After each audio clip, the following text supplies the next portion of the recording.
শাকিল ব্যাপারী থেকে জুনিয়র সাকিব হতে গিয়ে কি নিজের গোপনাঙ্গ হারিয়ে ফেললেন একটি ছেলে? আসলে কি এই ছেলেটির নাম জুনিয়র সাকিব? আসলে কি তার স্ত্রী তার গোপনাঙ্গ কেটে নিয়ে গেছে? তাহলে কিভাবে কাটলো? তাহলে কি করে এই ঘটনাটি ঘটালো তার স্ত্রী? নাকি আসলে ঘটনাটি ঘটেনি? যে এই দুজনই নেশায় আসক্ত হয়ে যায়। রাতের বেলা কি করেছে?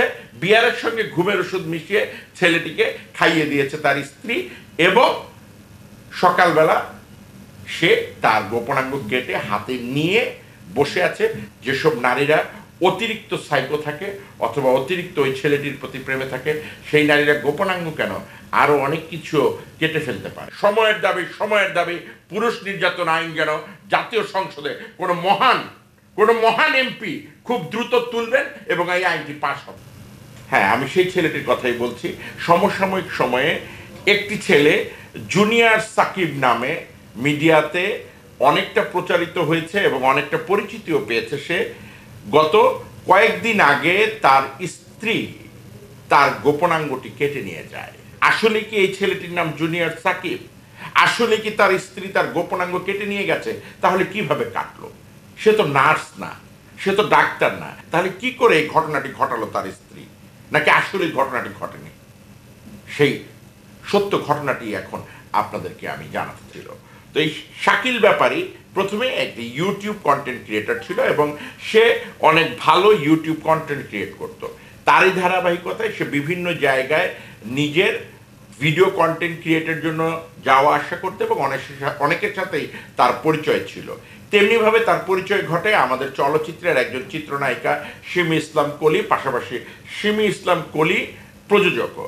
দেলোয়ার জাহান ঝন্টুকে দিয়ে সিমি ইসলাম কলি একটি ছবি বানিয়েছেন, তুমি আছো তুমি নেই। যেই ছেলেটি শাকিল ব্যাপারী, সে হুবহু আমাদের undoubtedly unparalleled megastar superstar Shakib খানের কণ্ঠ নকল করতে পারে।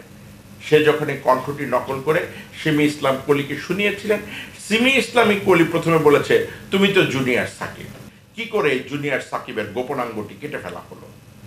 আমাদের তথ্য উপাত্ত বলছে যেদিন রাতে এই ঘটনাটি ঘটে, এর আগে তার যে স্ত্রী তিনি মোটামুটি কিছু টাকার মালিক, এবং এই যে শাকিল ব্যাপারী সে ভিডিও কন্টেন্ট প্রোভাইডার হিসেবে ভালো হলেও তার আর্থিক অবস্থা থাকে অত্যন্ত দুর্বল।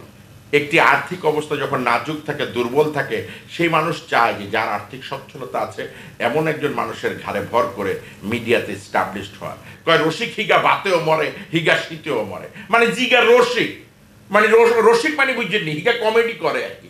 রসিক হিগা শীতের দিনও মাফলার ওগা দি চিনচিন না কর্নেলা গেঞ্জি ওগা ফিন্দি হিগা ঘুরে, তার মানে শীতে মরে। আর যেহেতু রসিক কোনো কাজকর্ম করে না, ও বেটা ভাতেও মরে। তাই এই যে রঙিন জগৎ চলচ্চিত্রের এই নেশায় যারা আসে, যারা সাকসেস হতে পারে না, তারা কিন্তু শেষ পর্যন্ত অনেক আছে ভিক্ষাও করতে পারে না, কিন্তু ভাতের অভাবে মারা। তো এই শাকিল ব্যাপারীকে সেই মেয়েটির সাথে সংযুক্ত হওয়ার মূল জায়গাটি হচ্ছে অভাব। এই অভাবের কারণে ছেলেটি মনে করেছে যে এই মেয়েটির ঘাড়ে ভর করে সে একটি জায়গায় যেতে পারবে। সেই মোতাবেকই সেই মেয়েটির সাথে সম্পর্ক করে এবং তাদের বিয়ে হয়। পরবর্তী সময় দেখা যায় যে এই দুজনই নেশায় আসক্ত হয়ে যায় এবং এই নেশাটি তাদের দুজনেরই একটি পারিপার্শ্বিক সমঝোতায় চলতে থাকে। একটি পর্যায়ে এসে মেয়েটি যখন দেখে যে ছেলেটি তার হাতছাড়া হয়ে যেতে পারে, তখন সে বিভিন্নভাবে মেয়েটি ছেলেটিকে জেলে ঢুকায়, বের করে। এই ঘটনা ঘটার অল্প কিছুদিন আগেও এই মেয়েটি তাকে জেলে ঢুকিয়েছে। অনেকে আবার ভাবতে পারবেন যে আমি এখানে লায়লা মামুনের কথা বলছি কিনা, যে লায়লা যেভাবে মামুনকে জেলে ঢুকাচ্ছে, বের করছে, হ্যাঁ, এরকম কোনো ঘটনা কিনা। আমি জানি না ওদের ভবিষ্যতে ওদের পরিণতি কি এরকম হবে কিনা, কিন্তু তার আগে আমি শাকিল ব্যাপারীর কথাটি আপনাদেরকে বলতে চাচ্ছি। জেল থেকে বের করে আনার 2 দিন পরেই গিয়ে রাতের বেলা ঘুমের ওষুধ বিয়ারের সাথে, সাবধান তোমরা যারা তোমাদের স্ত্রীর সঙ্গে, প্রেমিকার সঙ্গে, অথবা এরকম যারা ভিডিও কন্টেন্ট ক্রিয়েটর, যারা অন্যের ঘাড়ে ভর করে তাদের ঘাড়ে পাড়া দিয়ে সিঁড়ি বানিয়ে বড় হতে চাচ্ছ, এখন থেকে সাবধান। হয়তো একটি খাঁচা বানিয়ে রাখো, লোহার তালা মেরে রাখো, অথবা বিয়ার অথবা অন্য কিছুর সাথে, লাল পানের সাথে সাবধানেও খাবা না, তাহলে কিন্তু তোমাদেরও গোপনাঙ্গ যেতে পারে। তো এই রাতের বেলা কি করেছে? বিয়ারের সঙ্গে ঘুমের ওষুধ মিশিয়ে ছেলেটিকে খাইয়ে দিয়েছে তার স্ত্রী, এবং সকালবেলা সে তার গোপনাঙ্গ কেটে হাতে নিয়ে বসে আছে। প্রক্ষান্তরে কি হয়, আসলে মেয়েটি আমার ধারণা ছেলেটিকে হত্যা করতে চেয়েছিল। কোনো সাধারণ মানুষ যদি হতো, ঘুম থেকে উঠেই যদি দেখে তার গোপনাঙ্গ নাই, কি বিভৎস ব্যাপার, একবার শুধু চিন্তা করেন। সে কিন্তু সেখানে অজ্ঞান হয়ে যেত। কিন্তু এই ছেলেটিকে রাব্বুল আলামিন হায়াত দিয়েছেন, তাই সে তার এই গোপনাঙ্গের জায়গাটি শক্ত করে চেপে ধরে যখন বের হতে চেয়েছিল, দেখে গেটে তালা দেওয়া তার ওয়ালে। যে বাড়িটি, সেই প্রাচীরের সামনে যে গেট আছে সেটা তালা দেওয়া, সে সেই প্রাচীর টপকে চলে যায় তার নিকটবর্তী থানায়। সাথে সাথে দ্রুত তারা হাসপাতালে নিয়ে গেছে ছেলেটিকে, তার রক্ত বন্ধ করেছে, তার চিকিৎসার ব্যবস্থা করেছে। তাৎক্ষণিকভাবেই সেই পুলিশের কর্মকর্তা বাসায় এসে দেখে সেই মেয়েটি হাতের মধ্যে নিয়ে সেই গোপনাঙ্গটি, কাটা অঙ্গটি নিয়ে বসে আছে, এবং তার ছবিও মিডিয়াতে অনেক চাউর হয়েছে। স্টিল ছবিটি কি বিভৎস, কি নারকীয় তাণ্ডব!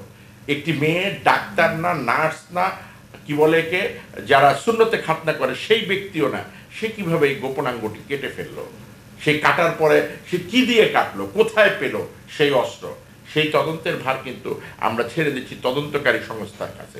পাশাপাশি একটি জোর দাবিও আমি জানাচ্ছি, এটা এখন শুধু সময়ের দাবি। কারণ সারা জীবন আমি আমার এই বয়স পর্যন্ত শুনে এসেছি, পুরুষ নির্যাতনের কোনো আইন নাই, পুরুষ নির্যাতনের কোনো আইন নাই। নারীরা চাইলেই পুরুষদেরকে নির্যাতন করতে পারে, কিন্তু পুরুষরাও যে নির্যাতন করে না তা না। যেসব নারীরা অতিরিক্ত সাইকো থাকে অথবা অতিরিক্ত ওই ছেলেটির প্রতি প্রেমে থাকে, সেই নারীরা গোপনাঙ্গ কেন, আরও অনেক কিছু কেটে ফেলতে পারে। এবং এই ঘটনাও ঘটেছে যে প্রেমিকা প্রেমিককে মেরে ফেলেছে, প্রেমিক প্রেমিকাকে মেরে ফেলেছে। অতীতে সংবাদ মাধ্যমে আমরা এরকম অনেক সংবাদ দেখেছি। তাই পরিশেষে আমি একটি কথাই বলতে চাই যে যেভাবেই হোক এই ঘটনাটির সুষ্ঠু একটি তদন্তের মাধ্যমে বিচার হওয়া উচিত, এবং সময়ের দাবি, সময়ের দাবি, সময়ের দাবি, পুরুষ নির্যাতন আইন যেন জাতীয় সংসদে কোনো মহান এমপি খুব দ্রুত তুলবেন এবং এই আইনটি পাশ হবে। ভালো থাকবেন সব। এবং এই নেশাটি তাদের দুজনেরই একটি পারিপার্শ্বিক সমঝোতায় চলতে থাকে। একটি পর্যায়ে এসে মেয়েটি যখন দেখে যে ছেলেটি তার হাতছাড়া হয়ে যেতে পারে, তখন সে বিভিন্নভাবে মেয়েটি ছেলেটিকে জেলে ঢুকায়, বের করে। এই ঘটনা ঘটার অল্প কিছুদিন আগেও এই মেয়েটি তাকে জেলে ঢুকিয়েছে। অনেকে আবার ভাবতে পারবেন যে আমি এখানে লায়লা মামুনের কথা বলছি কিনা, যে লায়লা যেভাবে মামুনকে জেলে ঢুকাচ্ছে, বের করছে, হ্যাঁ, এরকম কোনো ঘটনা কিনা। আমি জানি না ওদের ভবিষ্যতে ওদের পরিণতি কি এরকম হবে কিনা, কিন্তু তার আগে আমি শাকিল ব্যাপারের কথাটি আপনাদেরকে বলতে চাচ্ছি। জেল থেকে বের করে আনার 2 দিন পরেই পাশাপাশি একটি জোর দাবিও আমি জানাচ্ছি, এটা এখন শুধু সময়ের দাবি। কারণ সারা জীবন আমি আমার এই বয়স পর্যন্ত শুনে এসেছি, পুরুষ নির্যাতনের কোনো আইন নাই, পুরুষ নির্যাতনের কোনো আইন নাই। নারীরা চাইলেই পুরুষদেরকে নির্যাতন করতে পারে, কিন্তু পুরুষরাও যে নির্যাতন করে না তা না।